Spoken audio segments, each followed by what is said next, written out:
In 1998, a photograph appeared that should never have existed. It showed a corridor, stone walls, ancient, weathered, but here's what made it impossible. According to every official Vatican blueprint, every architectural survey, every public record spanning centuries, this corridor was not supposed to be there. The photograph was grainy, taken in low light, clearly shot in secret. You could see the curve of the passageway disappearing into darkness. The stones weren't medieval. They weren't even from the Christian era. Metallurgical analysis later suggested something far older, pre-Roman, maybe older than that.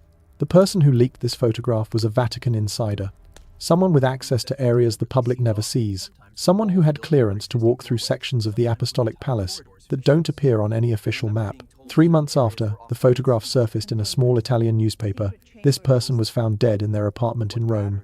The official cause? Heart attack. Natural causes. Nothing suspicious. They were 34 years old. No history of heart disease. No warning signs.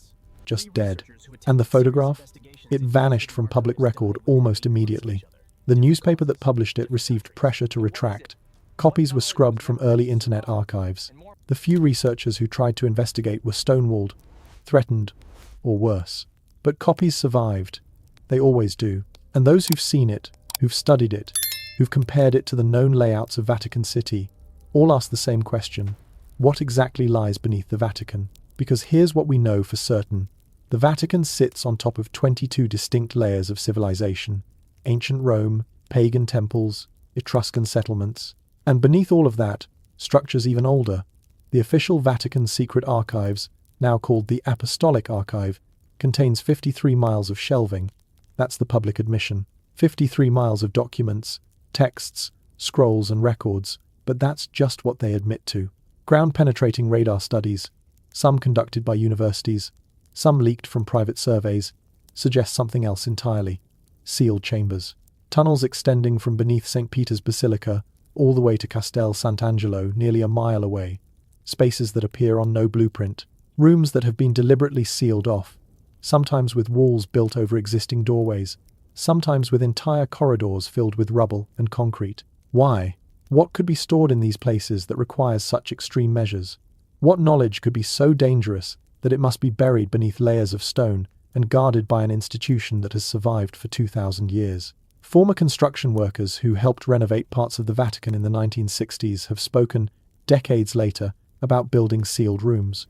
Rooms with no windows, no ventilation systems, just stone boxes built to specific dimensions, then locked and never mentioned again. They signed non-disclosure agreements.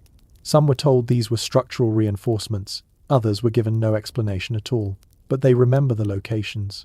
They remember being told certain areas were off-limits, even to them, even though they were literally there to build walls. They remember Swiss guards stationed at points that made no architectural sense, guarding nothing visible, standing watch over blank walls.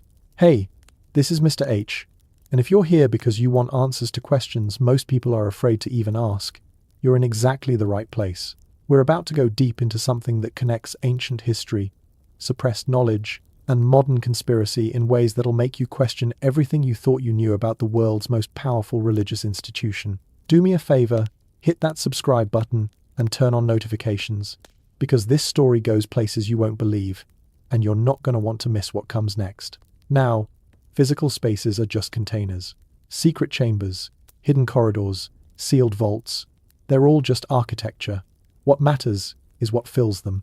What matters is what's been deliberately hidden from humanity for centuries. And before this is over, you're going to see evidence that suggests the Vatican isn't just hiding documents and artifacts. They're hiding something far more fundamental, something about our origins, something about who we really are, something about knowledge that, if widely known, would completely shatter the foundation of institutional control that's been built over 2 millennia. 3 researchers who attempted serious investigations into these hidden archives died within 18 months of each other. Different causes, different countries, but all of them were asking the same questions. All of them were getting too close to something. So what is it? What knowledge was never meant to survive? And more importantly, why are some people willing to kill to keep it buried? We're about to find out. Let's start with what we can actually verify. The facts that even the Vatican admits to, before we get into what they're hiding. Vatican City covers 109 acres. It's the smallest country in the world. But those 109 acres sit on top of a geological and archaeological layer cake that goes down and down and down. 22 distinct layers of human civilization stacked on top of each other like chapters in a book nobody's allowed to finish reading. At the bottom, structures that predate written history in that region. Above that, Etruscan settlements from before Rome even existed. Then come the Romans, building their necropolis, their city of the dead, right where St. Peter's Basilica stands today. Early Christians built on top of that. Medieval architects added their layers. Renaissance builders constructed over everything that came before. Each generation building on the ruins of the last. Each layer sealing off what came before. And somewhere in that process, something changed. It stopped being about construction and started being about concealment. The Vatican Archives, officially rebranded in 2019 as the Apostolic Archive, publicly admits to 53 miles of shelving. Think about that number for a second. 53 miles. If you laid out all those shelves end to end, they'd stretch from the Vatican to well outside Rome. 850 years of collected documents, going back to the 8th century. But here's where things get interesting. The Vatican has only existed as an independent city-state since 1929. Before that, it was the Papal States, a territory that at its height controlled huge swaths of Italy. And before that, it was just Rome, pagan Rome, imperial Rome, the Rome that conquered most of the known world and brought back everything they found. Libraries, scrolls, tablets, knowledge from Egypt, Greece, Persia, Judea, North Africa, Britain, Mesopotamia, all of it flowing into Rome like tributaries into a river. And when Rome fell, when the Western Empire collapsed in 476, where did all that accumulated knowledge go? The Church inherited it. They became the keepers of everything Rome had collected, and they've been adding to it ever since. Now, those 53 miles of shelving, that's just the Apostolic Archive, the public-facing collection. Well, public is generous. You can request access if you're an accredited scholar, if you can prove your research credentials, if you submit your inquiry months in advance, if your request gets approved, and if what you want to see isn't on the restricted list. Oh, and you can't browse. You can't walk through the stacks. You have to know exactly what you're looking for. You submit a specific request for a specific document, and if they approve it, they bring it to you in a controlled reading room. You get 3 items per day, maximum. You're not allowed to photograph anything. Notes only. And someone's always watching. But that's not what we're here to talk about. We're here to talk about what's not in the Apostolic Archive. The spaces that don't appear on any official map. The areas that even accredited scholars can never access. The places that, according to architectural analysis and leaked testimonies, absolutely exist, but are never acknowledged. In 2003, a team from the University of Bologna conducted a ground-penetrating radar survey of Vatican City as part of a broader archaeological study of Rome. They were looking at the ancient necropolis, the Roman cemetery beneath St. Peter's. Standard archaeological work. What they found were anomalies. Large voids beneath the basilica that didn't correspond to any known structure. Chambers that appeared to be sealed. Tunnels extending laterally from beneath the main altar, heading east toward what's now the Vatican Museums. The Vatican thanked them for their work and classified the findings. The research team was asked, politely but firmly, not to publish their complete results. What eventually appeared in academic journals was sanitized, vague. The interesting parts were missing. One member of that research team, speaking years later under condition of anonymity, said they found evidence of tunnels extending nearly a mile underground, connecting Vatican City to Castel Sant'Angelo. That's the massive cylindrical fortress on the Tiber River, originally built as a mausoleum for Emperor Hadrian in the 2nd century. There's already a known passageway between the Vatican and Castel Sant'Angelo, the Passetto di Borgo. It's a covered corridor built in 1377, elevated, running along the top of defensive walls. Popes used it to escape during sieges. It's historical. It's documented. You can tour parts of it. But this was different. This was deep underground. This was ancient. And this was sealed. Why build a secret tunnel when an official escape route already exists? Why seal it? And what was it used for? A similar anomaly appeared in a leaked survey from 2011. This one focused on the area beneath the Apostolic Palace, the papal residence. Same story. Large voids, sealed chambers, tunnels heading in multiple directions, and once again, the findings were classified. Here's where architectural history gets interesting. In the 1960s, During renovations under Pope Paul VI, construction crews were brought in to reinforce certain sections of the Vatican's underground infrastructure. Standard maintenance, officially, preventing collapse of ancient tunnels, protecting the foundations. But several workers from those crews, now elderly, now retired, now willing to talk, tell a different story. They describe being instructed to build sealed rooms, not reinforce existing structures, build new ones, specifically designed spaces with no apparent purpose, no ventilation, no lighting infrastructure, just stone rooms, built to exact specifications, then sealed. One worker, interviewed in 2015 by an independent Italian journalist, described the process. They would excavate a space, build walls of reinforced concrete around it, install a single heavy door.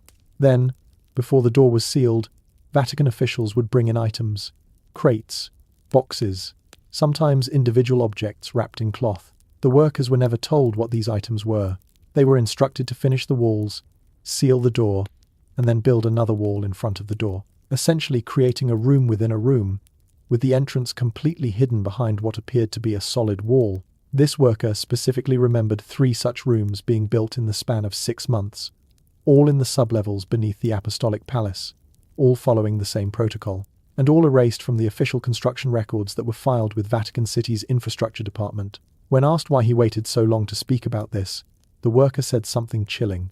He said that 2 of his colleagues from that same crew died under strange circumstances in the 1970s. One in a car accident that investigators couldn't quite explain, another from a sudden illness that came on with no warning. He said he kept quiet because he had a family. He said he's talking now because he's old and he wants someone to know before he dies. These aren't conspiracy theories pulled from thin air. These are documented testimonies from people who were actually there. People who signed non-disclosure agreements decades ago and are now breaking those agreements because they believe the truth matters more than whatever they were told to keep secret. And it's not just construction workers. In 2007, a former Swiss Guard, the elite military unit that protects the Pope and guards Vatican City, gave an interview to a Swiss newspaper. He had served for 6 years in the late 90s and early 2000s. He described his duties, the protocols, the areas he was assigned to guard, and then he described the levels they were told never to discuss. Sub-basement levels, areas accessed through unmarked doors that required special clearance. He said most Swiss guards never saw these areas, only senior officers, only certain trusted individuals, and even then, they were told these spaces were simply storage for historical artifacts, too fragile for public display. But he remembers one incident. He was on duty late at night, stationed at a checkpoint near the Apostolic Archive. He saw a cardinal he didn't recognize, accompanied by 2 men in plain clothes, being escorted to a door he'd never seen opened before. They used 3 separate keys. 3 different people, 3 different keys, all required to open one door. The door was only open for a few seconds, but he glimpsed what was beyond it. A staircase, leading down, lit by electric lights that looked modern, not the historical fixtures used throughout most of the Vatican. The cardinal and the 2 men descended. The door was closed. 2 hours later, they emerged, carrying nothing, saying nothing. The Swiss guard said he asked his commanding officer about it the next day. He was told, in no uncertain terms, that he saw nothing, that he would never mention it again, and that his service to the church required absolute discretion about things that were not his concern. He left the Swiss guard 2 years later. He said the incident bothered him, not because of what he saw, but because of the fear he saw in his commanding officer's eyes when he asked about it, like the officer was terrified of even acknowledging the question. Now let's talk about Cardinal Augustin Bey. If you've never heard that name, you should have. He was one of the most powerful figures in the Vatican during the mid-20th century. German Jesuit, biblical scholar, confessor to Pope Pius XII, and from 1959 until his death in 1968, he was the president of the Secretariat for Promoting Christian Unity. But that's not what made him significant to our story. What made him significant was his other role, the unofficial one. Cardinal B was rumored to be the keeper of the church's most sensitive secrets, documents that couldn't be stored in the regular archives, knowledge that required a human guardian, someone who could be trusted absolutely. When Cardinal Bey died in 1968, there was a scramble within the Vatican, multiple cardinals meeting behind closed doors, discussions about succession that had nothing to do with his official titles. Researchers who've studied this period note that certain documents Bea was known to possess simply vanished, never transferred, never catalogued, just gone. One theory, proposed by investigative journalists in the decades since, is that B maintained a separate archive, a collection that existed outside the official system. And when he died, that collection was dispersed, hidden even more deeply, divided among multiple guardians, so that no single person would ever again have access to everything. This pattern repeats throughout Vatican history. Trusted insiders given access to forbidden knowledge, then that knowledge disappearing when they die, being redistributed, being buried deeper. It's a system designed not for preservation but for compartmentalization. Make sure nobody sees the whole picture. Make sure nobody can connect all the dots. There's a position within the Vatican called the Prefect of the Apostolic Archive. It's an official title, currently held by a bishop. His job, officially, is to oversee the archive, manage access requests, ensure proper preservation of documents. But former Vatican insiders suggest the prefect has another role. He's the gatekeeper. He decides not just who can see what, but what gets catalogued in the first place, what gets acknowledged to exist versus what remains in the shadows. Because here's something most people don't realize. The Vatican doesn't have to tell you what they have. They don't publish a complete catalogue. There's no comprehensive database of everything in their possession. Even scholars who spend years studying the archives admit they're only seeing a curated selection. Imagine a library where the librarian shows you some books but keeps others hidden, where entire sections are off limits, where you can only see what someone else decides you're allowed to see. That's the Vatican archives. And beneath those archives, beneath the acknowledged collection, beneath the 53 miles of shelving, there are spaces that serve a different purpose entirely. Spaces built not to preserve but to bury, not to protect but to hide. The question isn't whether these spaces exist. The architectural evidence, the testimonies, the patterns of behavior, all confirm they do. The question is what's in them. What knowledge is so dangerous that it requires this level of secrecy?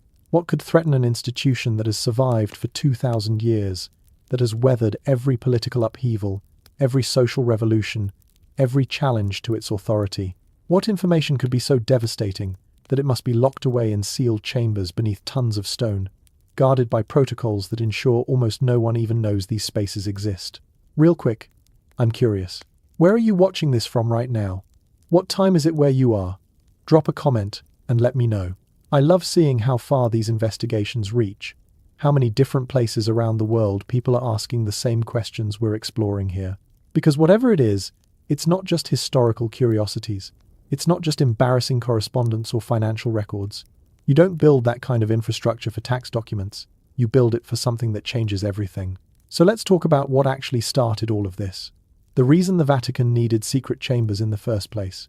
We need to go back to the beginning, to the moment when Christianity stopped being a collection of diverse beliefs and became an institution with an official story. 325. Council of Nicaea. Emperor Constantine brings together bishops from across the Roman Empire to settle a question that's tearing the early church apart. Who was Jesus? What did he teach? And which texts are legitimate scripture? Here's what they don't teach you in Sunday school. At Nicaea, they voted. They literally voted on what would be considered divine truth. Different bishops brought different texts, different accounts of Jesus' life and teachings, different interpretations of what Christianity was supposed to be. And the ones who lost that vote? Their texts were declared heretical, banned, ordered, destroyed. Anyone caught possessing them would face severe punishment. We're talking about a systematic campaign to erase alternative versions of Christianity from existence. Now, pause on that for a second. We're told the Bible is the Word of God, divinely inspired, unchangeable truth. But before it became the Bible, it was decided by committee. Human beings in a room making political calculations about which texts supported their vision of church authority and which ones didn't. The Gospels of Matthew, Mark, Luke, and John made the cut. But there were dozens of other Gospels, other accounts, other perspectives. Most people have never heard of them because they were systematically destroyed, burned, erased from history. Except the Vatican kept copies. Of course they did. You don't burn knowledge when you're an empire. You classify it. You lock it away. You make sure only you have access to it because knowledge is power, and contradictory knowledge is threatening. Let's start with the Gospel of Judas, found in the 1970s in Egypt, authenticated by carbon dating and linguistic analysis. It's a Gnostic text from the 2nd century, and it tells a completely different story about the betrayal of Jesus. In this version, Judas didn't betray Jesus out of greed or wickedness. Jesus asked him to do it. specifically instructed him, told him that betrayal was necessary for the crucifixion to happen, for the resurrection to occur, for the whole plan to unfold as it needed to. Judas wasn't the villain. He was the most faithful disciple, the only one who truly understood what Jesus needed him to do. He sacrificed his own reputation, his own soul's standing in history, because Jesus asked him to. Now think about what that does to the narrative. The entire Christian story is built on the idea of good versus evil, faithful versus traitor, saved versus damned. The Gospel of Judas collapses that binary. It suggests Jesus' teachings were about transcending those simple categories, about understanding a deeper cosmic truth. And if Judas was following Jesus' instructions, then the betrayal wasn't a sin, it was an act of obedience, which means the whole framework of guilt, redemption, and church authority as the path to salvation gets complicated in ways that threaten institutional control. The Vatican has known about Gnostic texts like this for centuries.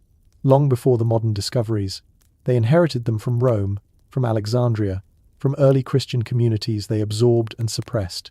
Then there's the Gospel of Mary Magdalene, fragments discovered in Egypt in 1896, but not published until 1955, and even then, only partially. The complete picture of what this text says has been pieced together from multiple manuscript fragments, and here's what emerges. Mary Magdalene wasn't just a follower of Jesus, she was a teacher, a leader. In this gospel, she's the one who truly understands Jesus' teachings. The male disciples come to her for guidance. Peter gets jealous of her authority. She has visions that the others don't have. She possesses knowledge that Jesus gave specifically to her. The text explicitly describes tension between Mary and Peter. Peter questioning whether Jesus would really give secret teachings to a woman, Mary defending her authority. The implication is clear. The early church had female leadership, and it was deliberately written out of history. Why? Because by the time the official canon was being decided, the church had already structured itself as a patriarchal hierarchy. Women's leadership contradicted that structure, so those texts had to go, had to be declared heretical, had to be erased. But erasing them from public knowledge doesn't mean destroying them completely. The Vatican kept these texts, studied them, knew exactly what alternative vision of Christianity they represented, and kept that knowledge locked away. The Gospel of Thomas is another one. No narrative, no crucifixion story, just 114 sayings attributed to Jesus. And these sayings are radically different from what made it into the canonical Gospels. The kingdom of God is inside you and all around you, not in buildings of wood and stone. Split a piece of wood, and I am there. Lift a stone, and you will find me there. Jesus teaching that divinity is everywhere, that it's within each person, that you don't need an institution to access it. You can see why that didn't make the official cut. It completely undermines the idea that you need priests, bishops, and popes as intermediaries between you and God. The Gospel of Thomas suggests Jesus was teaching direct enlightenment, personal, spiritual awakening. The idea that each person contains a divine spark and can access spiritual truth directly without external authority. That's not a message that builds institutional power. That's a message that dissolves it. And then there are the infancy Gospels, texts describing Jesus as a child, stories that were too strange, too bizarre, too unsettling to include in the official narrative. In these texts, child Jesus performs miracles that aren't benevolent. He strikes another child dead for bumping into him, then brings him back to life. He curses a teacher who tries to discipline him. He shapes clay birds and brings them to life. These are stories of a child still learning to control immense power, sometimes using it impulsively, sometimes recklessly. The canonical Gospels skip from Jesus' birth to his adulthood, with barely a mention of his childhood. One story about teaching in the temple at 12, and that's it. Why? Because the fuller picture of his childhood didn't fit the narrative of perfect divinity they wanted to present. But those stories existed.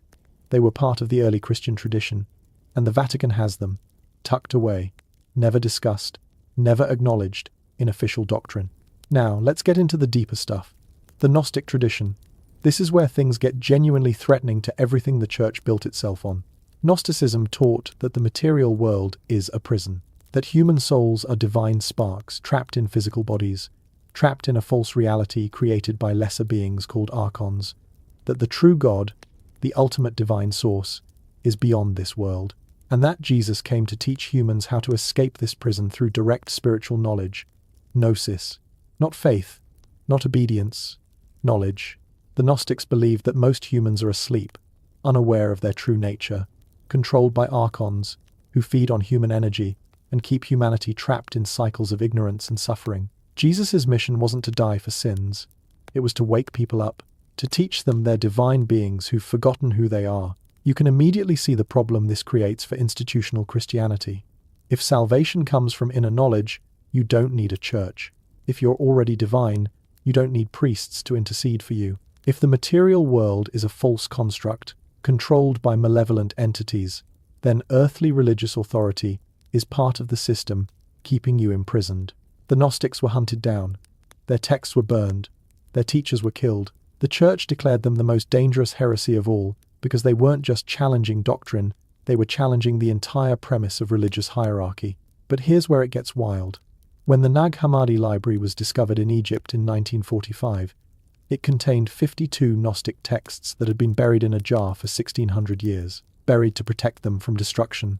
And when scholars started translating them, they found something unsettling. The Gnostic description of archons, these controlling entities that keep humanity trapped through deception and false authority, sounds exactly like modern conspiracy theories about control systems, secret societies, hidden rulers, systems designed to keep humanity obedient and unaware. Whether you believe the archons are literal entities or metaphors for control structures, the core teaching is the same. Question all external authority, trust direct experience, seek knowledge that frees rather than beliefs that bind. And the Vatican has known about this tradition all along. They inherited Gnostic texts when they absorbed the Library of Alexandria. They confiscated them during the Inquisition when they hunted down heretics. They've studied them for centuries while publicly pretending they barely exist. The Vatican Library's collection includes Gnostic manuscripts that have never been made public, never photographed, never translated for general audiences. Scholars who request access are denied. The official explanation is that these texts are too fragile, too damaged, too dangerous to handle. But when you cross-reference accounts from people who've actually seen the Vatican's restricted collection, a different picture emerges. These texts aren't damaged. They're intact. They're just locked away because they represent a version of Christianity that can't coexist with institutional power. Let's connect this to the Cathars. Southern France, 12th and 13th centuries. A Christian movement that taught Gnostic principles. They believed the material world was evil, that the Catholic Church was corrupt, that true spirituality required rejecting earthly power and wealth. The Cathars grew rapidly. Entire regions of France converted to their teachings. They had their own bishops, their own communities, their own interpretation of scripture that contradicted Rome at every turn. So Pope Innocent III launched a crusade against them. Not against Muslims in the Holy Land, against Christians in France. The Albigensian Crusade. 20 years of warfare. Entire cities burned. Thousands massacred. The famous quote from that crusade, "Kill them all, God will know his own." By 1250, the Cathars were extinct. Their texts were burned. Their traditions were erased. Anyone suspected of holding Cathar beliefs was tortured by the Inquisition until they recanted or died. But before they were wiped out, what did the Cathars know? What texts did they possess? Where did their teachings actually come from? There's evidence they had access to ancient manuscripts, possibly Gnostic texts, that survived from the early Christian period. When the Inquisition raided Cathar strongholds, they confiscated everything. Books, scrolls, documents, all of it was sent to Rome. All of it disappeared into the Vatican's collection. The same pattern repeats with the Knights Templar. Founded in 1119 to protect Christian pilgrims in the Holy Land, they became wealthy, powerful, international, and they discovered something during their time in Jerusalem, something they brought back to Europe, something that gave them leverage over the church itself. There are theories they found texts hidden beneath Solomon's temple, Old Testament documents, early Christian writings, evidence that contradicted official church history. The Templars became so powerful that eventually they threatened papal authority. So in 1307, the Pope and the King of France collaborated to destroy them. Friday the 13th, October 1307, Templars across France were arrested simultaneously, charged with heresy, tortured until they confessed to whatever their interrogators wanted to hear, then burned at the stake. Their Grand Master, Jacques de Molay, was executed in 1314. As he burned, he reportedly cursed both the Pope and the King, predicting they would die within the year. Both did. But before the Templars were destroyed, what happened to their archives? They had decades to see the persecution coming. They were sophisticated, organized, connected. They would have hidden their most important materials. Some went to Scotland, beyond the Pope's reach. Some went to Portugal, where the Templars were reformed under a different name. And some, according to persistent rumors, were negotiated back to the Vatican in exchange for certain Templars being spared. The Church didn't just want to eliminate the Templars. They wanted what the Templars knew. They wanted the texts, the evidence, the secrets that gave the Templars their power. And once they had them, those materials joined everything else in the hidden collections, sealed away, studied by a select few, never acknowledged to exist. This is the pattern. Alternative versions of Christianity emerge. They gain followers. They threaten institutional authority. The Church crushes them violently. Then the Church takes whatever knowledge those groups possessed and hides it in the vaults. Every suppressed gospel, every banned text, every heretical teaching that was supposedly destroyed for being dangerous lies actually survived.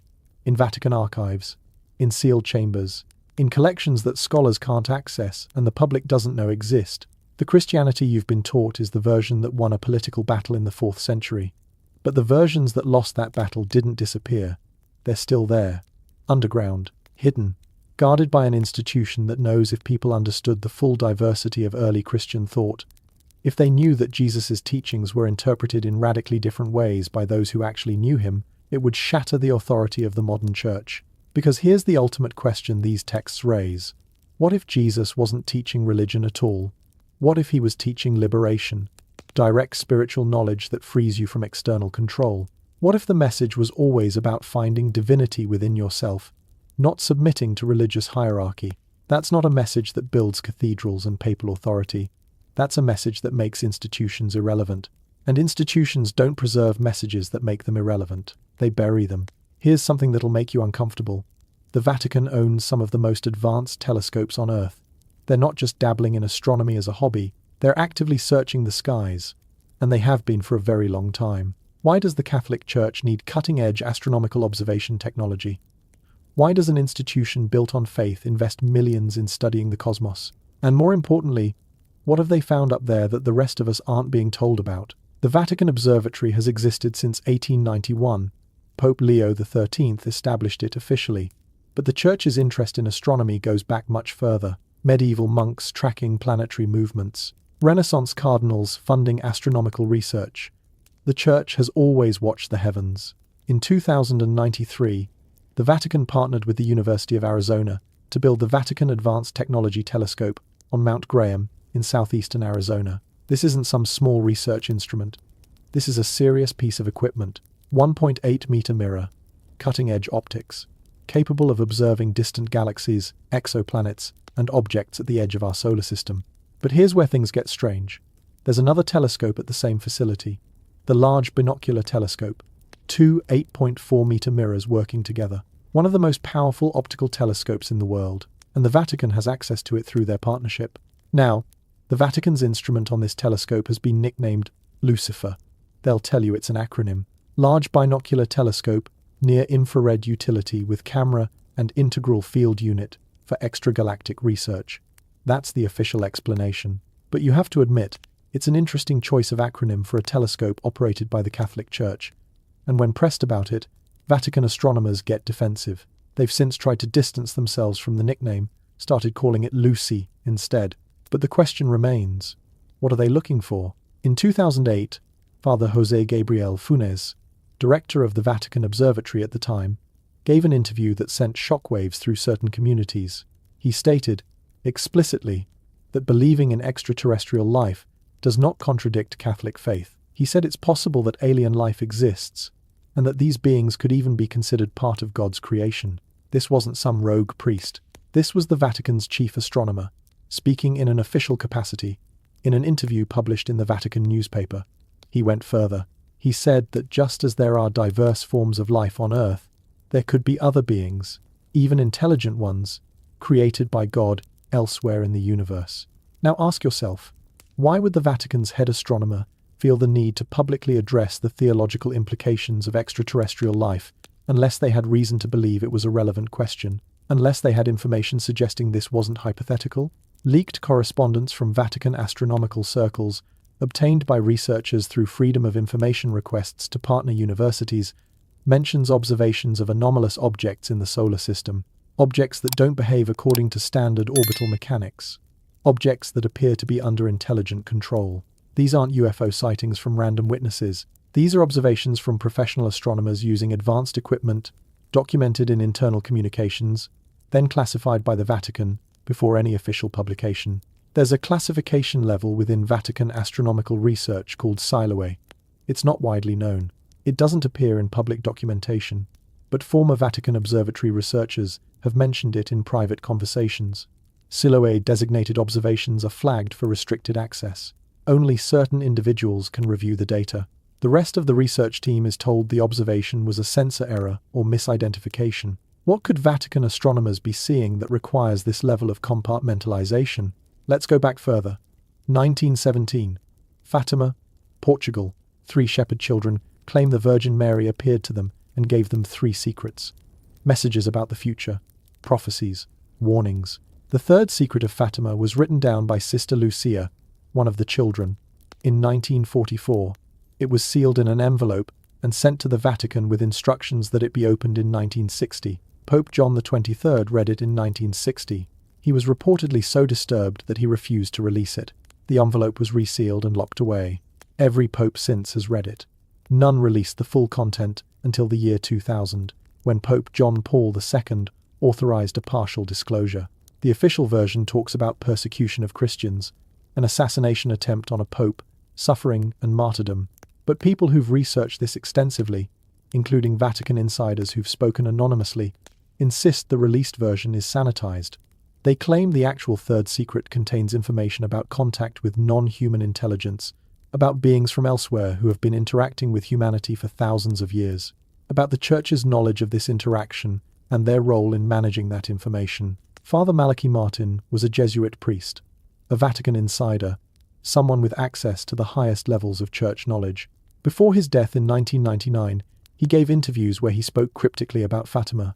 He said, "The 3rd secret involves something that challenges our understanding of reality itself." He said it's about forces beyond our world that have been influencing human history. When pressed for details, he would say he couldn't speak freely because of oaths he'd taken.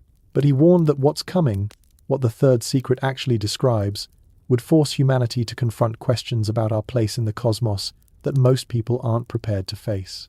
Malachi Martin died after a fall in his apartment. He was alone.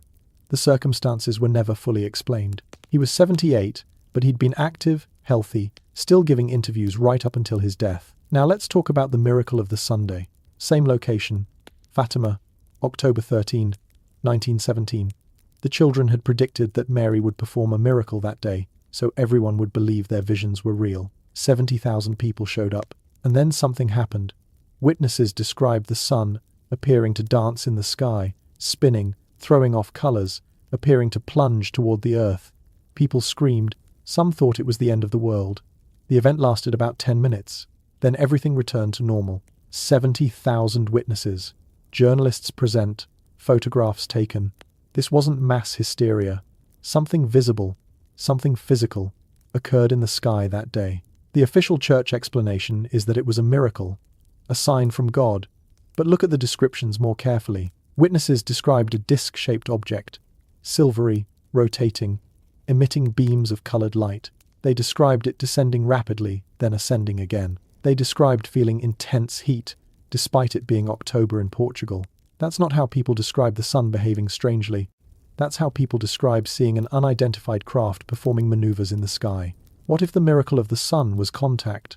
What if the beings the children called Mary were something else entirely? What if the Vatican has known since 1917 that we're not alone, and they've been managing that information ever since? There are documents in Vatican archives about medieval sky phenomena, burning shields seen over European cities, fiery crosses appearing in the night sky, objects described as celestial ships, all recorded by monks, by priests, by church officials, all preserved in records that the public can't access. When you read these medieval accounts with modern eyes, they sound exactly like UFO sightings, but at the time, they were interpreted through religious frameworks. Angels, demons, signs from God. What if they were always the same phenomenon, just described in the language available at the time? And what if the Church has been documenting this phenomenon for centuries, slowly realizing these weren't angels at all, but something far more complicated? 1954. President Eisenhower allegedly meets with extraterrestrial beings at Edwards Air Force Base in California. Multiple witnesses, including military personnel, have come forward over the years describing this meeting. They describe Eisenhower being taken to a secure location where representatives of a non-human civilization presented themselves. Now, official records show Eisenhower was out of sight for several hours that night. The official explanation was that he went to the dentist at night on an emergency dental visit that no dental records confirm. Researchers who've dug into this have found something interesting. Vatican diplomatic cables from that period show unusual activity, encrypted communications between the Holy See and the US government, references to a cosmic situation requiring spiritual guidance. What if the Vatican was consulted? What if, when the US government made contact, they reached out to religious authorities to help understand the theological implications? The Catholic Church has been the Western world's authority on cosmic questions for centuries. If non-human intelligence revealed itself, who else would world leaders consult? And if that consultation happened, if the Vatican was brought into the loop in 1954, they would have wanted documentation, evidence, information they could study and preserve, information that would go straight into their restricted archives. Archbishop Emmanuel Malingo was a Zambian Catholic bishop, an exorcist, someone with decades of experience in the church. In the late 1990s, he started speaking publicly about his belief that extraterrestrial beings exist and that the Vatican is aware of them. He claimed church leadership knows far more than they're telling the faithful. The Vatican didn't like this. Malingo was pressured to recant. When he didn't, he was marginalized, eventually excommunicated, his career destroyed. The official reason was his marriage, which violated his vows. But people close to him say the real reason was his willingness to speak about extraterrestrial knowledge. The pattern repeats. Vatican insiders who speak about non-human intelligence face consequences. Careers ended. Reputations destroyed. In some cases, early deaths. Pope Pius XII, who led the Church from 1939 to 1958, made private statements to close associates about beings from elsewhere and the need for the Church to prepare for eventual disclosure. These statements were never made public, but they're referenced in correspondence and memoirs of Vatican officials from that era. Pius XII was Pope during the crucial post-World War II period when UFO sightings exploded worldwide. The modern UFO phenomenon essentially began on his watch, and he was receiving intelligence briefings, consulting with scientists, watching the same evidence everyone else was seeing. If he concluded non-human intelligence was real, and if he believed the Church needed to prepare for that revelation, where would he have put that information? What protocols would he have established? What archives would contain his private thoughts on the matter? The Vatican's astronomical archives contain observations going back centuries, star charts, planetary movement records, logs of celestial phenomena, and buried in those archives are observations that don't fit standard astronomical models. Objects moving at impossible speeds, trajectories that defy gravity, lights appearing in formation, holding position, then vanishing, all documented by Vatican astronomers, all preserved in records that researchers can't access without specific clearance. Why keep these observations secret? Why classify astronomical data unless it reveals something that challenges the entire narrative of human history and our place in the universe? There's a reason the Vatican invested in cutting-edge telescope technology. There's a reason their astronomers are searching specific regions of space. There's a reason they've been preparing theological frameworks for extraterrestrial contact. They know something. They've known for a long time. And whatever it is, it connects to everything else we've been talking about. The hidden gospels, the suppressed knowledge, the sealed chambers beneath Vatican City. It's all part of the same picture. Because if non-human intelligence has been interacting with humanity throughout history, if they've been involved in our development, our religions, our civilizations, then every sacred text needs to be re-examined. Every religious tradition needs to be reinterpreted. Every assumption about human origins needs to be questioned.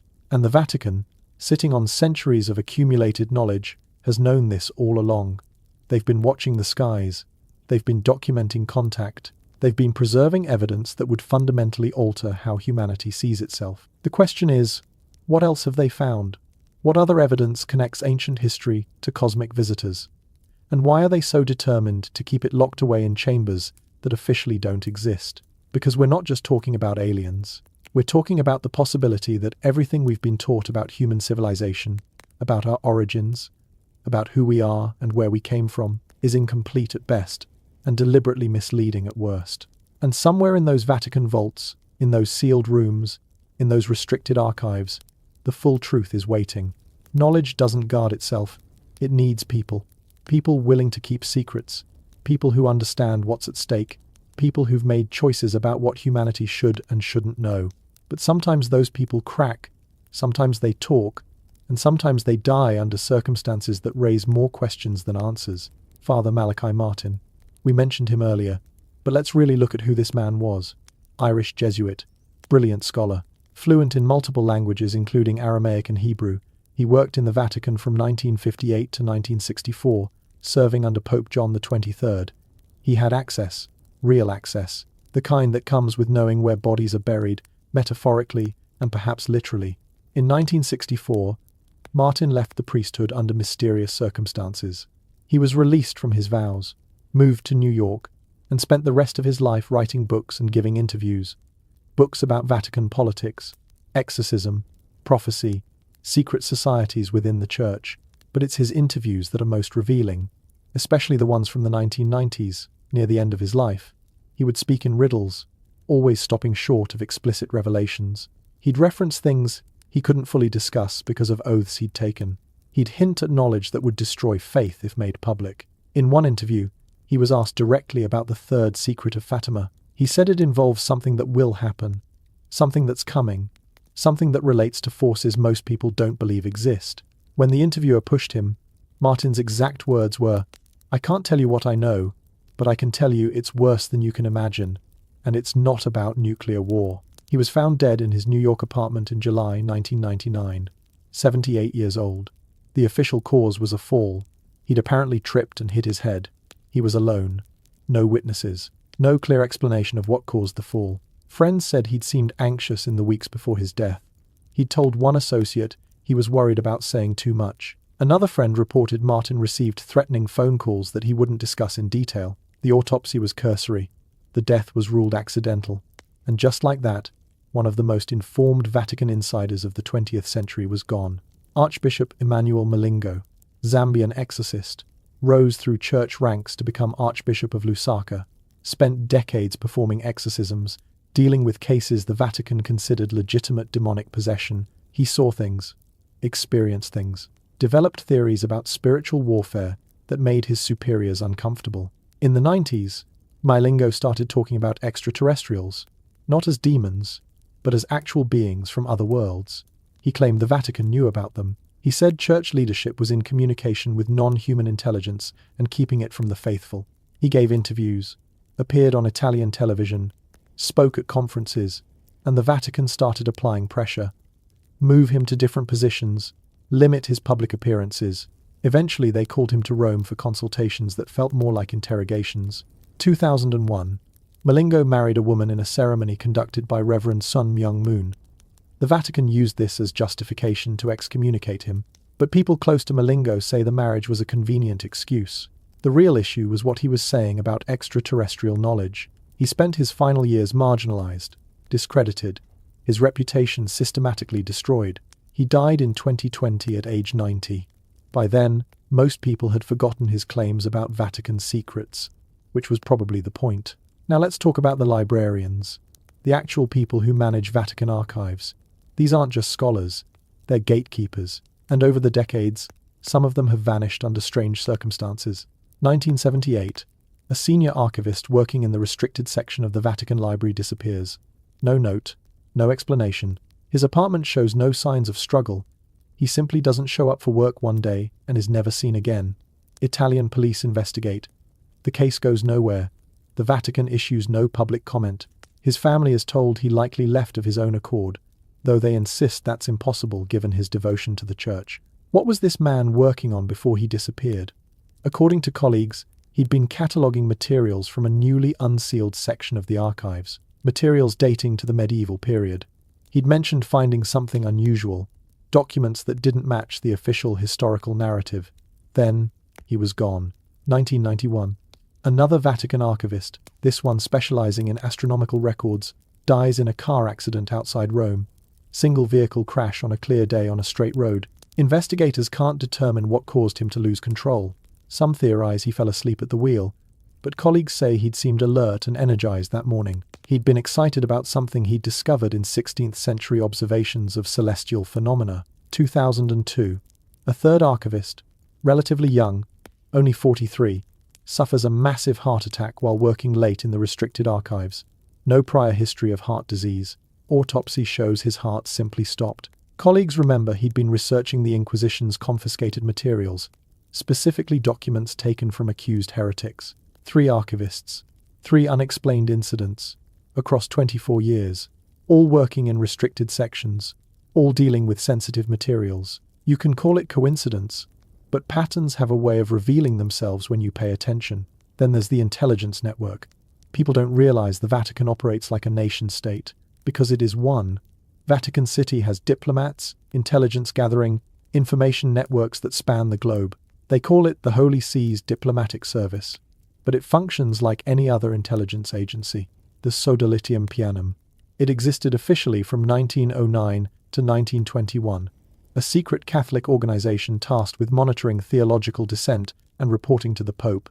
They infiltrated Catholic institutions, reported on suspicious individuals, maintained files on priests and scholars who expressed heterodox views. Officially disbanded in 1921. But former Vatican officials say the structure never really went away. It evolved, became more sophisticated, more subtle. The same function, monitoring and controlling information, continued under different names and structures. Today, the Vatican has formal intelligence sharing agreements with multiple nations. They receive briefings from CIA, MI6, Mossad. They have their own analysts, their own information gathering operations, disguised as diplomatic and pastoral work. And they have enforcers, not in the Hollywood sense, but in the bureaucratic sense.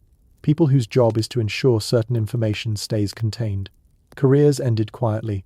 Researchers denied access. Whistleblowers discredited. Legal threats. Financial pressure. The same tools any large institution uses to protect its interests. The Knights of Malta are part of this network. Ancient order. Sovereign entity recognized by international law. They maintain diplomatic relations with over 100 countries. On the surface, they're a charitable organization. Hospitals, disaster relief, medical services. But they're also deeply connected to intelligence communities worldwide. Members include former CIA directors, military officials, political leaders. They operate in that grey space between religious order and geopolitical power structure. Opus Dei is another piece. Founded in 1928, became a personal prelature of the Pope in 1982, giving them special status within the Church. They emphasize secrecy, compartmentalized knowledge, absolute loyalty to certain teachings. Members hold positions throughout the Vatican bureaucracy. They're in archives, in diplomatic services, in administrative roles that control access to information, and they're known for their discipline, their willingness to protect institutional secrets at personal cost. This isn't conspiracy theory. These organizations exist. Their structures are documented. Their influence within the Vatican is acknowledged even in official Catholic literature. What's less clear is exactly what they're protecting and how far they'll go to protect it. Roberto Calvi, chairman of Banco Ambrosiano, the Vatican's primary bank, found hanging from Blackfriars Bridge in London in 1982, initially ruled suicide. Later investigations suggested murder.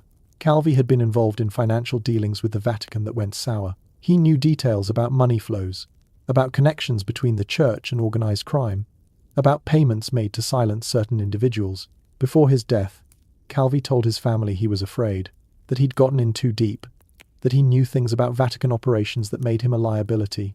Then he ended up dead in London with bricks in his pockets, hanging from a bridge in a manner that forensic experts say is nearly impossible to accomplish as suicide. David Yallop, British author who investigated Pope John Paul I's death. John Paul I died after only 33 days as Pope in 1978. Official cause was heart attack. Yallop's research suggested poisoning. He documented irregularities in the handling of the body, the rush to embalm, the refusal to perform autopsy, the contradictory statements from Vatican officials.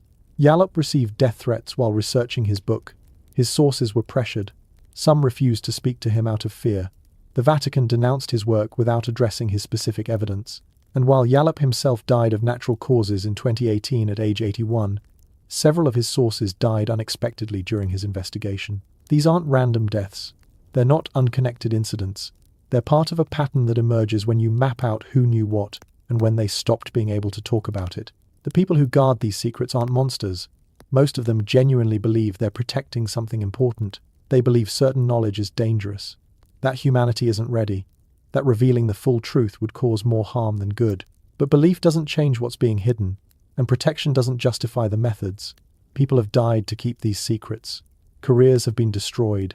Families have been threatened, all to maintain control over information that, fundamentally, belongs to all of humanity, because that's what this is really about. Control, not spiritual guidance, not protecting faith, control over the narrative of human history, human origins, human potential, and the people keeping that control know exactly what they're doing.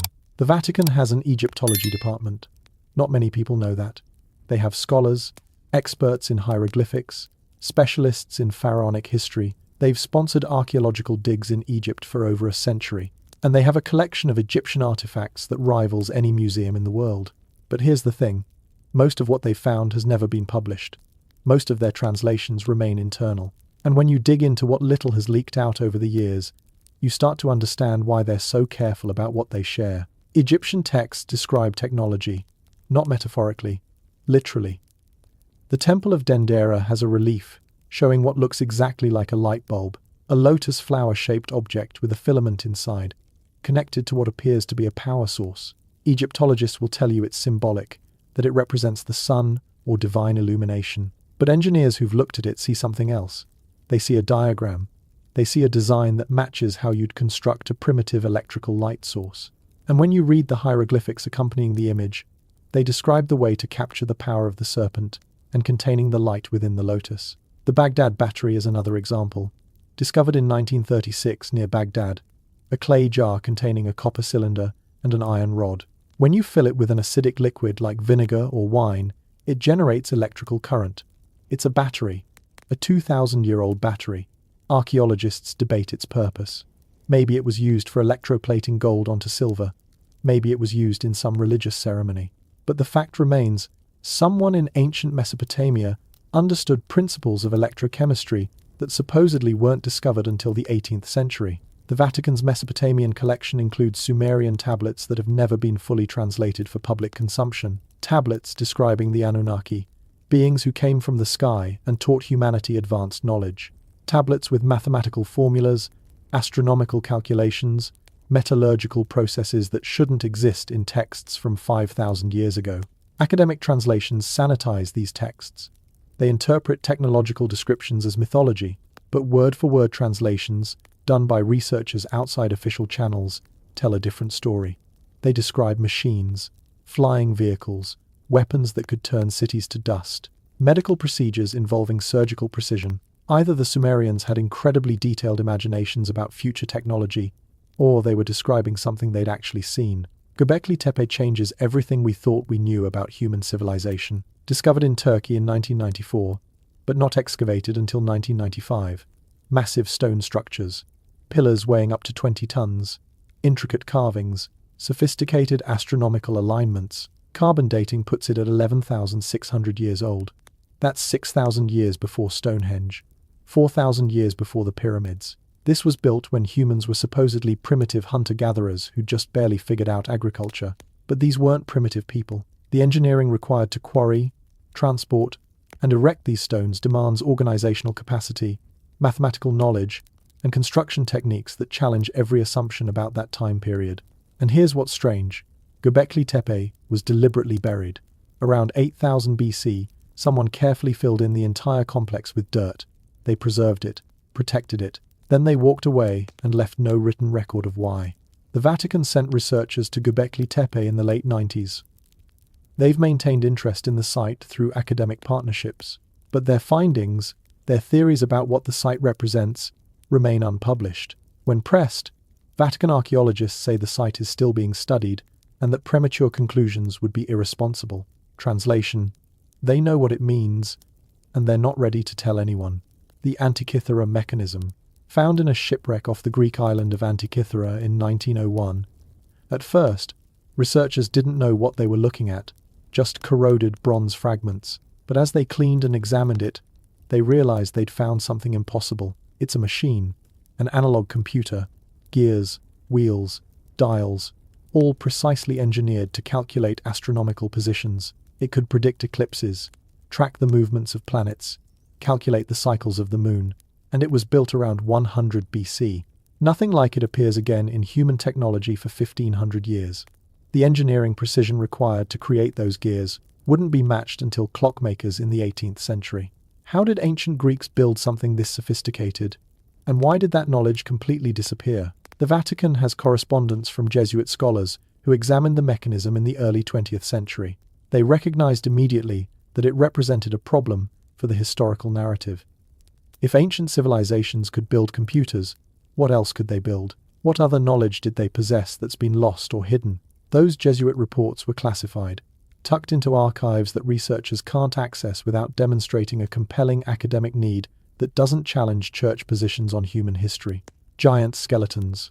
This one sounds like tabloid nonsense until you start looking at the documented evidence. 19th and early 20th century newspaper accounts across America describe the discovery of unusually large human remains. 7 feet, 8 feet. Some reports claim 9 or 10 feet tall. Smithsonian Institution was involved in many of these discoveries. They collected the remains, promised to study them, and then the skeletons vanished. Researchers who've tried to track down these specimens hit dead ends. The Smithsonian claims no records exist. The bones are simply gone, but photographs exist. Newspaper articles with specific details and witness names. Correspondence between archaeologists and museums discussing the implications of these finds. The Vatican has its own collection of anomalous skeletal remains, acquired through missionary networks, through archaeological expeditions, through donations from Catholic institutions worldwide. These aren't on display, they're in storage, in sections of the Vatican museums that aren't open to public tours.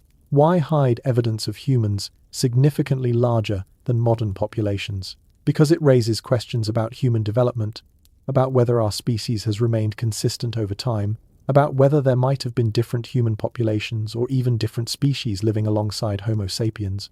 Those questions lead to other questions, about genetic manipulation, about interventions in human development, about who or what might have been involved in shaping humanity into what we are today. The Vatican's Geological Museum contains items that shouldn't exist according to standard dating models. Hammer, embedded in rock, dated to millions of years old. Metal objects found in coal seams that formed 300 million years ago. Artifacts from geological strata that predate modern humans by vast stretches of time.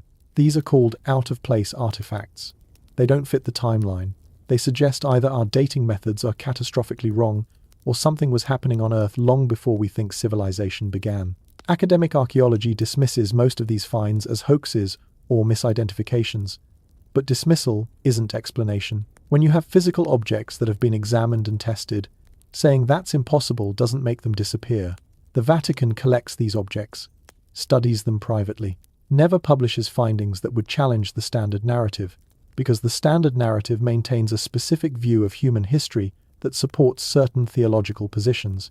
If humans are only 6,000 to 10,000 years into civilization, if we've progressed linearly from primitive to advanced, then the Church's role in that progress makes sense. But if civilization is cyclical, if advanced societies have risen and fallen multiple times, if knowledge has been lost and rediscovered repeatedly throughout human history, then everything changes. Plato wrote about Atlantis around 360 BC. He claimed it wasn't fiction, that Egyptian priests told him the story, that records existed in Egyptian temples describing this advanced civilization that was destroyed in a cataclysm around 9600 BC. Most scholars treat Atlantis as allegory, a moral tale Plato invented to make philosophical points.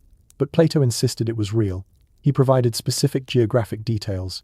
He described a civilization with advanced architecture, sophisticated government, naval technology, and metallurgical knowledge beyond what existed in the ancient Mediterranean world. If Atlantis existed as a pre-Egyptian advanced civilization, it means human development isn't linear. It means we've lost more than we've gained. It means somewhere in the distant past, humanity knew things we're only now rediscovering. The Vatican launched an expedition to the Azores in 1947. The Azores are volcanic islands in the Atlantic, roughly where Plato described Atlantis's location.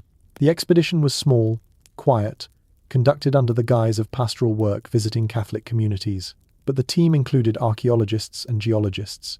They conducted surveys, took core samples, investigated underwater formations, and whatever they found, it never appeared in published research. The expedition report was filed directly with Vatican authorities and has never been made available to outside researchers. What were they looking for? What did they find? And why has the Vatican maintained interest in Atlantean theories while publicly dismissing them as pseudoscience? The Bimini Road is an underwater rock formation off the coast of Bimini in the Bahamas. Discovered in 1968, it looks like a road. Straight lines, right angles, blocks that appear to be cut and placed rather than naturally formed. Geologists argue it's natural beach rock formation, but other experts see evidence of human construction, tool marks, intentional placement, design that suggests purpose. Vatican researchers visited Bimini in the 1970s. They conducted their own analysis. Whatever conclusions they reached remained internal, but they've maintained academic relationships with institutions studying underwater archaeology in that region, always with the caveat that findings be shared before publication. Why does the Catholic Church care about underwater ruins in the Caribbean? Unless they're part of a larger pattern, unless evidence of pre-flood civilizations threatens narratives the Church has spent centuries building. The Piri Reis map is a genuine historical document, created in 1513 by Ottoman Admiral Piri Reis. It shows the coastline of Antarctica in accurate detail. Problem is, Antarctica wasn't officially discovered until 1820, and the coastline shown on the map depicts Antarctica without ice, which means it's showing the landmass as it appeared before glaciation. The last time Antarctica was ice-free was at least 6,000 years ago, possibly much longer. So how did a 16th century Ottoman admiral have access to maps showing Antarctica before it was covered in ice? Piri Reis himself wrote on the map that he'd compiled it from older source maps, some dating to the time of Alexander the Great. He had access to the Library of Constantinople, which contained documents rescued from Alexandria before it burned. This suggests ancient civilizations had global exploration capabilities. They mapped the entire world, including Antarctica, during a period when the landmass was accessible, and that knowledge survived in fragments until Piri Reis pieced it together. The Vatican Library contains Portolan charts, medieval and Renaissance maritime maps that show impossible accuracy for their time period, coastlines, islands, geographic features that European explorers supposedly hadn't discovered yet. These maps are acknowledged to exist. They're occasionally displayed in exhibitions, but detailed analysis of what they actually show remains restricted, because if ancient civilizations had global navigation, if they understood geography at a level that wasn't matched until satellite imagery, it means they had technology we've been taught didn't exist. Ships, navigation instruments, mathematical knowledge, astronomical understanding.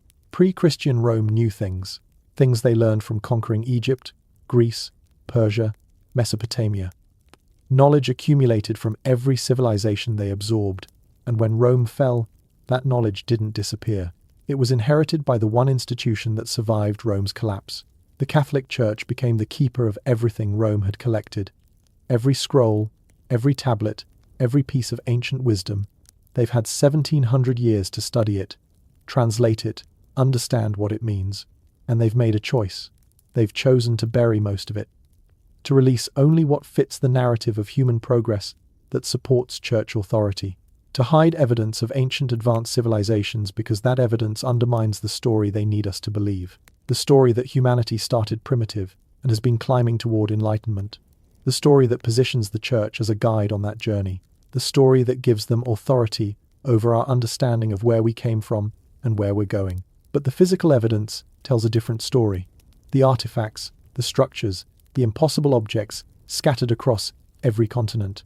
They tell us that humanity has been here before, that we've built great civilizations, that we've possessed advanced knowledge, and that we've lost it all in cycles of catastrophe and collapse. The Vatican knows this. They've studied the evidence for centuries. They've connected the dots between ancient texts, archaeological discoveries, and technological artifacts that shouldn't exist. And they've decided we're not ready to know what they know. Or perhaps more accurately, they've decided that if we knew, we'd stop listening to them. Because once you understand that knowledge isn't linear, that truth isn't controlled by institutions, that humanity has the capacity to reach incredible heights without religious guidance, the whole power structure they've built collapses. And that's a threat they'll bury in sealed chambers before they ever let it see light. February 17th, 1600. Campo de' Fiori, Rome. They burned Giordano Bruno alive. Former Dominican friar, philosopher, astronomer. They stripped him naked, tied him to a stake, and lit the fire while crowds watched. His crime? Teaching that the universe is infinite, that countless worlds exist beyond Earth, that stars are distant suns with their own planets, that life exists throughout the cosmos, that God's creation isn't limited to our tiny corner of existence. The Inquisition gave him 8 years to recant, 8 years in prison, being interrogated, tortured, pressured to admit his teachings were false. He refused, every single time, even when they showed him the instruments of torture, even when they demonstrated what those instruments could do to human flesh, even when they offered him mercy if he'd just say the words they wanted to hear. He wouldn't, so they killed him. But before they lit the fire, they drove a metal spike through his tongue and jaw to prevent him from speaking to the crowd.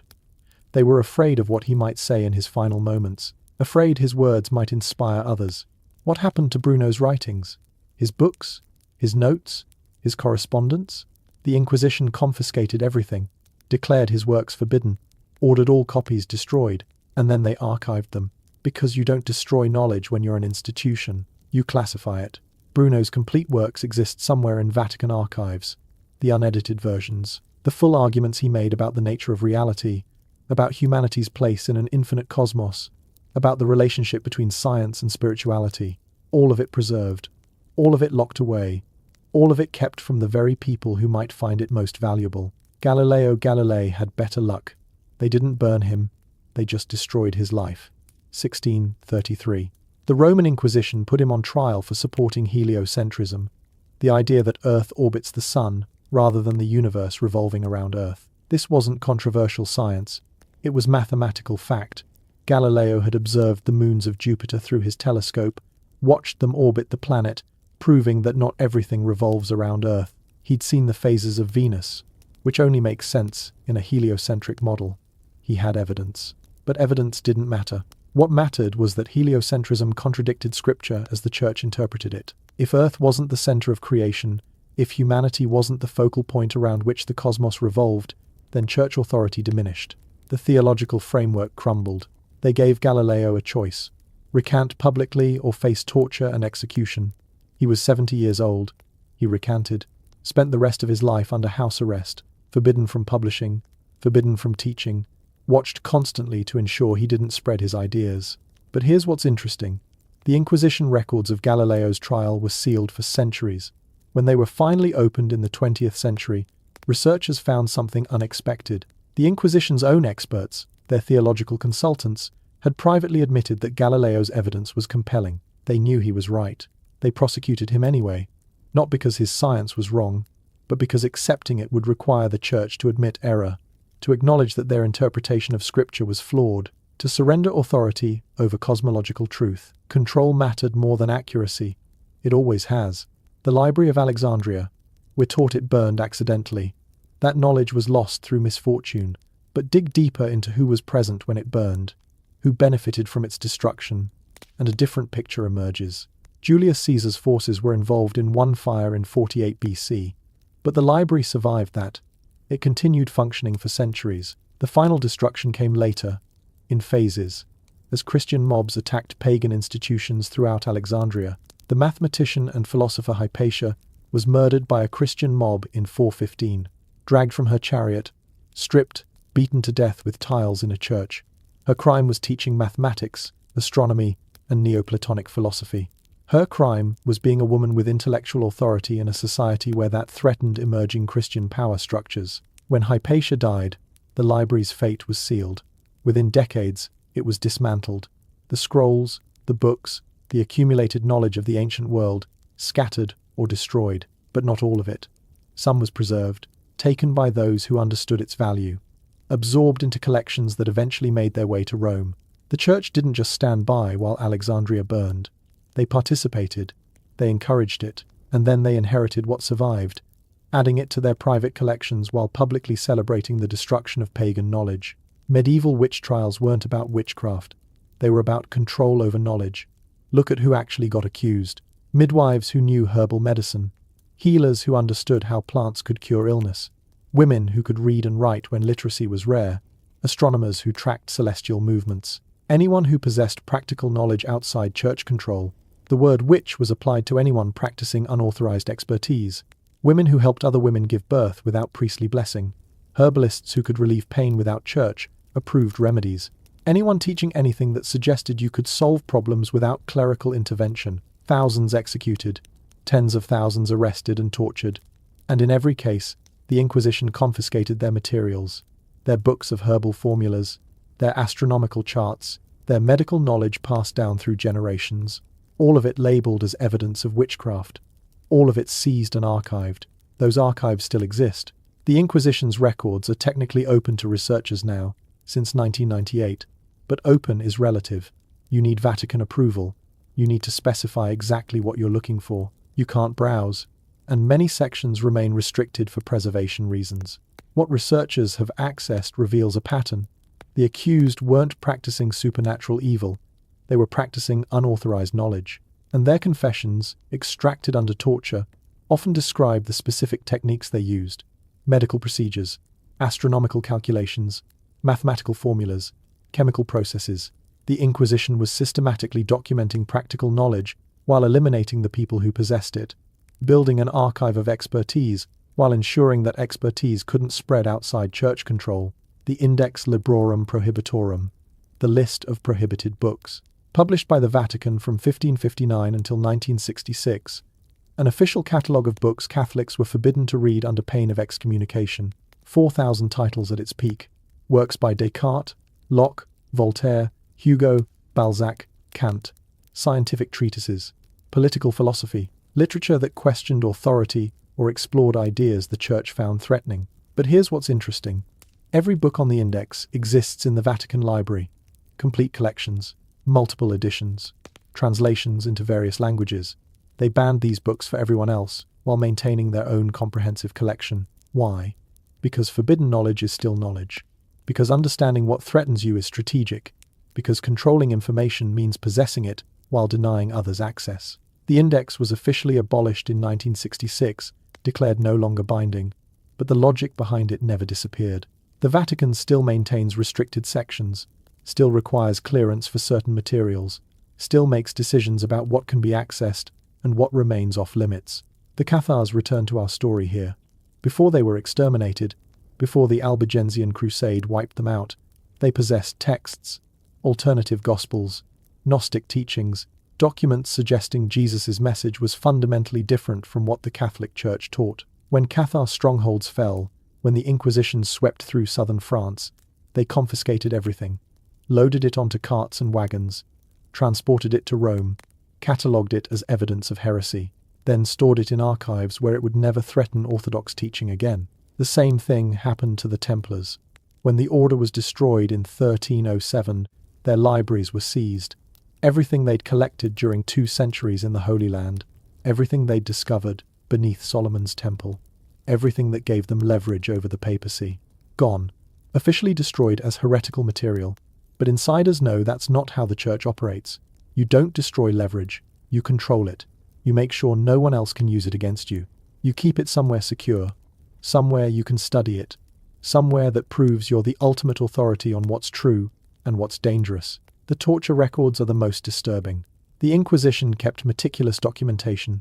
Who was accused, what they were accused of, what interrogation methods were used, what they confessed, whether they recanted, whether they were executed or released. These aren't hidden.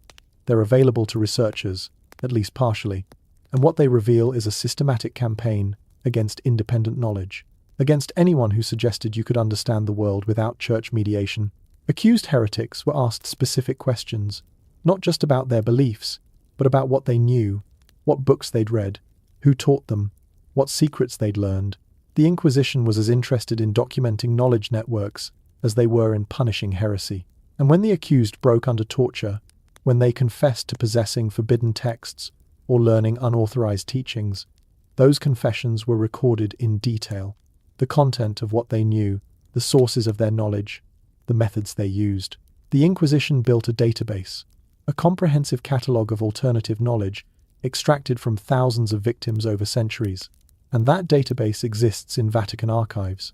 Maps of who knew what, when they knew it, where they learned it, and what they did with it. It's the ultimate surveillance record. Centuries of monitoring intellectual dissent, tracking the transmission of ideas the Church wanted suppressed, identifying nodes in networks of alternative knowledge and eliminating them. Modern intelligence agencies would be envious of the system the Inquisition developed. The thoroughness, the documentation, the ability to track ideas across generations and geographies. What ties all of this together is a simple principle. Knowledge is power, and unauthorized knowledge is threat. The Church recognized this early, understood that controlling information meant controlling behavior, that if people could access knowledge directly, interpret texts themselves, develop expertise independently, institutional authority would crumble. So they built a system, identify sources of independent knowledge, eliminate those sources, confiscate what they possessed, archive it securely, ensure that only Church-approved experts could access it, maintain the monopoly on truth. Everyone from Bruno to Galileo to medieval midwives to Cathar teachers represented the same threat, the idea that you don't need institutional permission to understand reality. That knowledge is accessible to anyone willing to observe, experiment, study, and think critically. That's the real heresy, not specific beliefs about theology or cosmology, but the fundamental assertion that individuals can know truth directly without hierarchical mediation. The Inquisition's archives document centuries of fighting that assertion, centuries of identifying, capturing, and eliminating people who threatened the knowledge monopoly. And those archives still exist, still locked away, still containing testimony from thousands of people who knew things the Church didn't want known. What did they know? What knowledge was worth killing for? What information was so dangerous that merely possessing it justified torture and execution? The answer is in those archives. In the confessions, in the catalogued materials, in the patterns of who got targeted and why. And the Vatican has had centuries to study those patterns, to understand what knowledge threatens them most, to ensure that threat never emerges again. Because history doesn't repeat, but it echoes. The same instinct that drove the Inquisition drives modern information control. Different methods, same principle. Keep people from knowing what they're not supposed to know. Maintain authority by maintaining the monopoly on truth, and bury anyone who suggests there might be another way. The future is the most dangerous knowledge of all, because if you know what's coming, you can prepare, you can warn people, you can change the outcome, or you can weaponize that information, controlling when and how it's revealed. The Vatican collects prophecies, not just Christian ones, prophecies from every tradition they've encountered across 2,000 years, Islamic predictions, Jewish mystical texts, indigenous prophetic traditions, ancient oracular writings, anything that claims to see beyond the present moment. Why? Because patterns emerge. When multiple sources separated by geography and culture describe similar future events, that's data, that's intelligence, and intelligence is leverage. Let's start with what we know, the third secret of Fatima.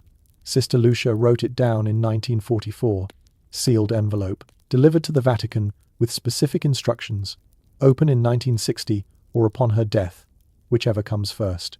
1960 arrives. Pope John XXIII opens it, reads it, and immediately seals it again, refuses to release it, tells colleagues it's not for our time. The envelope goes back into the vault. Every pope since has read it. John Paul II, Benedict XVI, Francis, each one deciding whether to reveal it, each one choosing continued secrecy. The year 2000. Vatican finally releases an official version, claims it predicted the attempted assassination of John Paul II in 1981, shows imagery of a bishop in white being shot by gunmen, persecution of Christians, martyrdom, suffering. But people who've studied this, who've talked to Vatican insiders, who've tracked inconsistencies in the official story, insist that's not the complete text, that what was released was sanitized, the disturbing parts removed, the parts that couldn't be made public without causing widespread panic or challenging fundamental church teachings. Father Malachi Martin read it.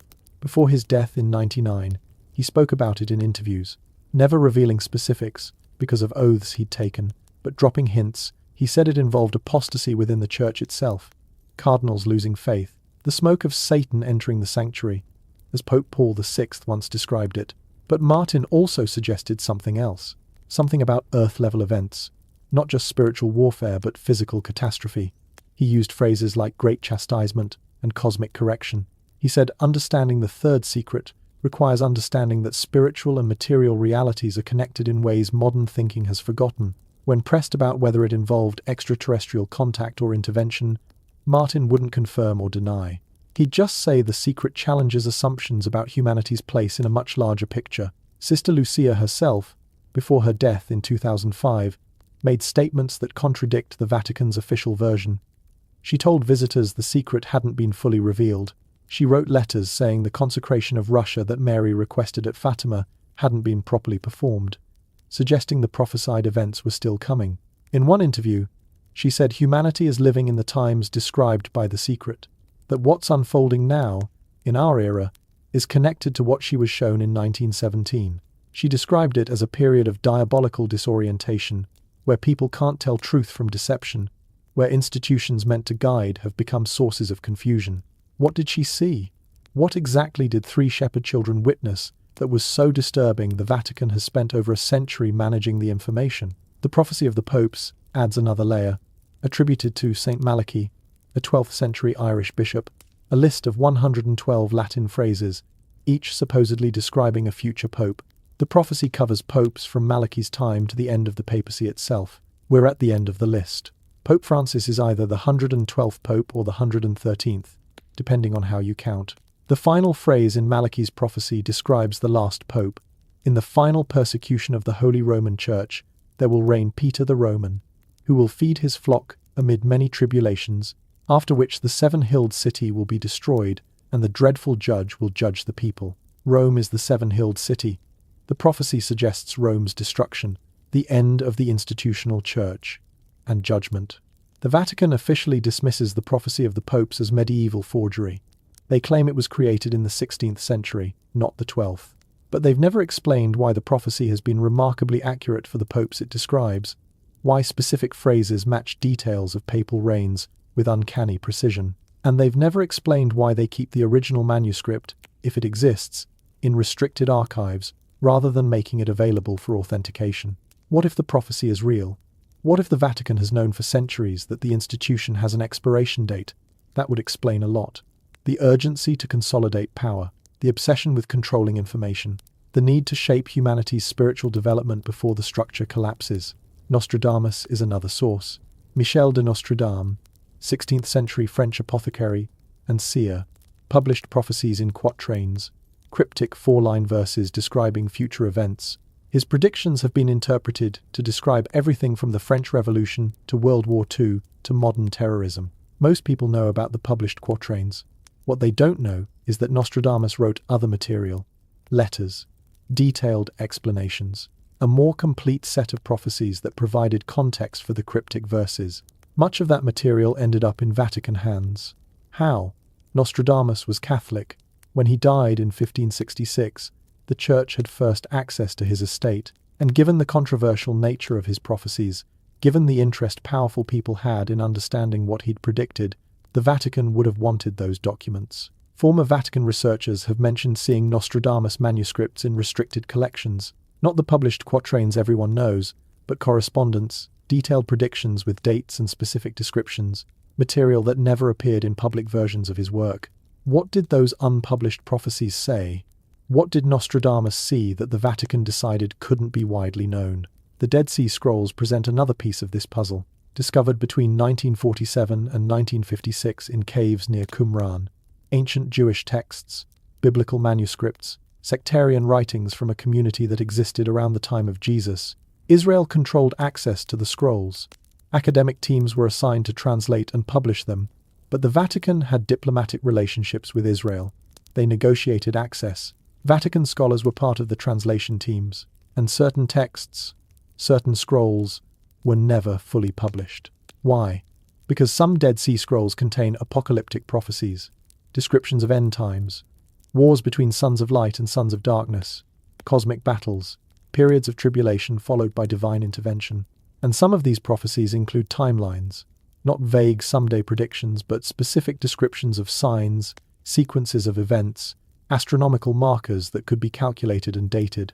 If those timelines point to our current era, if the signs described in 2,000-year-old texts match what's happening now, That's information the Vatican would want to control, information that could cause mass movements, panic, or challenges to institutional authority. The Vatican's own prophetic tradition includes materials beyond what's publicly acknowledged: papal prophecies given in private audiences, visions reported by saints and mystics, predictions made by church insiders who claimed divine revelation. These aren't published. They're recorded in confidential reports filed with Vatican authorities, stored in archives, accessible only to specific officials, treated as classified intelligence rather than spiritual guidance. Why classify prophecies? Because they contain information about future church crises, about scandals, about loss of authority, about events that would damage the institution if people knew they'd been predicted and the church had done nothing to prevent them. Or worse, prophecies about global events the church knows are coming but can't stop, cataclysms, shifts in human consciousness, revelations that will force complete re-evaluation of religious teachings. There's a reason Pope Paul VI, in 1972, said the smoke of Satan has entered the church. He wasn't being metaphorical. He was describing something he'd seen in prophecies, something he knew was coming, a corruption, a confusion, a period where the institution itself would become compromised. Subsequent popes have echoed this concern. Benedict XVI spoke about filth in the church. Francis has talked about spiritual worldliness and corruption within Vatican ranks. They're not discovering this in real time. They're watching predicted events unfold. Cyclical cataclysms appear in prophetic texts from multiple traditions. The Hopi prophecies describe world ages, each ending in destruction. Mayan calendars tracked long count cycles with transformative transitions. Hindu texts describe yugas, vast time periods where consciousness rises and falls. The Vatican has studied comparative prophecy. They've analyzed patterns across traditions, and what emerges is a picture of Earth going through periodic upheavals. Not random disasters, but cyclical events tied to astronomical alignments, solar cycles, or cosmic forces we don't fully understand. If those cycles are real, if we're approaching another transition point, that's knowledge with immense implications. It means current global instability isn't political or economic accident. It's part of a larger pattern, a predictable phase in human development that's happened before and is happening again. The Vatican would know this. They've had access to ancient texts describing previous cycles. They've studied the astronomical data. They've connected the dots between prophecies separated by thousands of years and thousands of miles. And they've chosen not to share that information. Because what could they say? That civilization periodically collapses and rebuilds? That we're entering another collapse phase? That the structures people depend on, including the church itself, won't survive what's coming? That's not a message that maintains institutional power. That's a message that causes chaos, so they keep it locked away, study it privately, prepare for their own survival, and let everyone else stumble forward unprepared. Current events align with prophetic descriptions in disturbing ways. Technological advancement reaching incomprehensible levels. Artificial intelligence surpassing human cognitive abilities in specific domains. Genetic manipulation becoming routine. Climate systems destabilizing. Mass migrations. Resource conflicts. Increasing wealth disparity. Breakdown of social cohesion. These aren't random contemporary problems. They're described in apocalyptic texts. Signs of transition periods. Markers indicating a cycle is ending and something new is beginning. The Vatican watches these signs, tracks them against prophecies they've collected, updates internal assessments of where we are in predicted timelines, and maintains silence. Because the ultimate prophecy, the one that appears across multiple sources, is about revelation, about hidden knowledge becoming public, about humanity discovering truths that have been suppressed for millennia, about the end of information control and the beginning of direct knowing. That's the future the Vatican fears most. Not destruction, not catastrophe, but awakening. Mass realization that everything we've been taught about our origins, our purpose, our potential, is incomplete at best and deliberately deceptive at worst. And if the prophecies are right, if the patterns hold, that awakening is coming. Despite their best efforts to control information, despite centuries of secrecy, despite sealed chambers and classified documents, the walls are cracking, the light is getting in, and prophecy suggests there's nothing they can do to stop it. So let's pull all of this together. Every thread we've followed, every sealed chamber, every forbidden text, every suppressed discovery, every prophecy locked away. What's the pattern that connects them all? Knowledge equals power. But more specifically, direct knowledge equals independence. And independence is the greatest threat to any system built on hierarchical control. Think about what we've seen.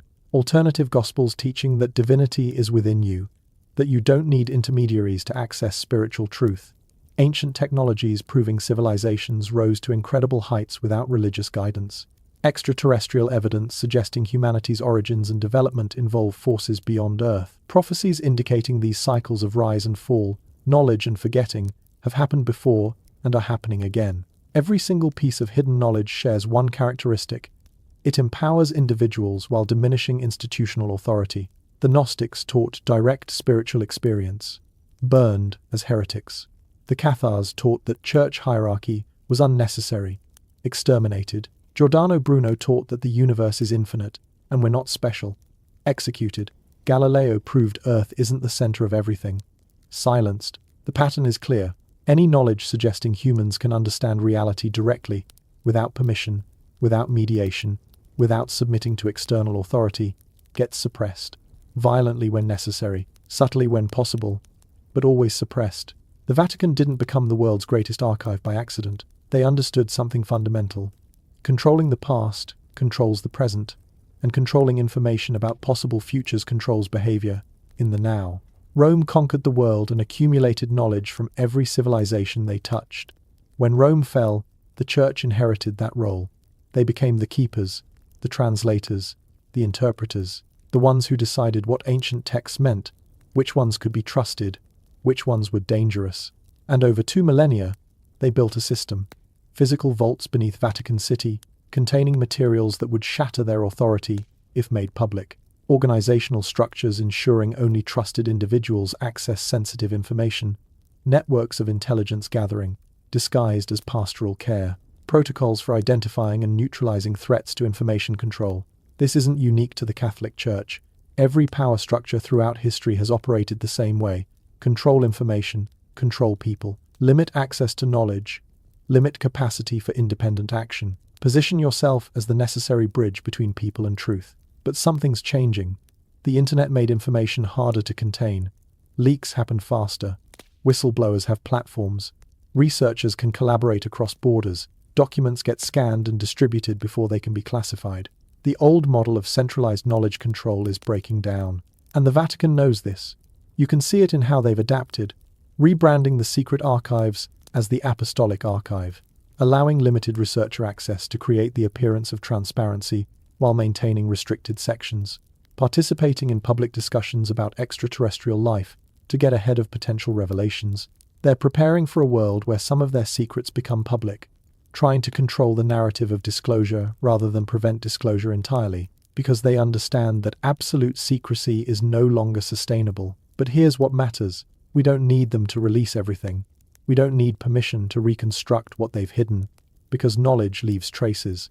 Alternative texts survived despite persecution. Archaeological evidence exists regardless of who tries to hide it. Prophecies were copied and distributed before they could be fully suppressed. Whistleblowers keep coming forward despite consequences. The truth is assembling itself from fragments, researchers connecting dots across disciplines, independent investigators following leads, communities sharing information the mainstream refuses to acknowledge. The collective human project of understanding who we are and where we came from continues despite institutional resistance. That's the real revelation here. Not what's in the Vatican vaults, but what happens when people stop waiting for institutions to tell them what's true, when they start examining evidence directly, when they trust their own capacity to observe, analyze, and draw conclusions. Because that's what terrifies every control system. Not that secrets will be revealed, but that people will stop needing gatekeepers. That the whole concept of authorized versus unauthorized knowledge will collapse. That humanity will remember it's always had the capacity for direct understanding. The Vatican's hidden libraries contain incredible things. Texts that would rewrite history, technologies that would revolutionize our understanding of ancient capabilities, evidence of non-human intelligence interacting with humanity across millennia, prophecies describing exactly where we are and what comes next. But the most important revelation isn't in any document. It's the realization that we never needed permission to know these things. That institutional authority over truth is a construct, not a necessity. That every suppressed teaching, every banned book, every heretical idea was threatening precisely because it empowered people to think for themselves. The walls of secrecy are crumbling, not because the Vatican decided to be transparent, but because information wants to flow, because humans are curious, because every generation produces people willing to ask difficult questions and follow evidence wherever it leads. We're living through the transition the prophecies described, the end of an age of institutional information control, the beginning of something else, something where knowledge is accessible, where authority is earned through insight rather than position, where truth is discovered rather than decreed. This is Mr. H. We've covered a lot of ground today, connected pieces of a puzzle that most people don't even know exists. If this opened your eyes to possibilities you hadn't considered, if it made you question narratives you'd accepted without examination, then it did exactly what it was supposed to do. Subscribe if you haven't already, because we're just getting started. There are more sealed chambers to explore, more suppressed histories to uncover, more patterns to reveal. The investigation continues, and you're part of it now. Share this with someone who's ready to question everything. Someone who understands that the biggest conspiracy isn't what they're hiding, it's that they convinced us we needed their permission to know. The Vatican's walls have guarded these secrets for centuries, but walls don't last forever, and neither do lies. The truth is coming out, piece by piece, fragment by fragment, revelation by revelation, and there's nothing they can do to stop it.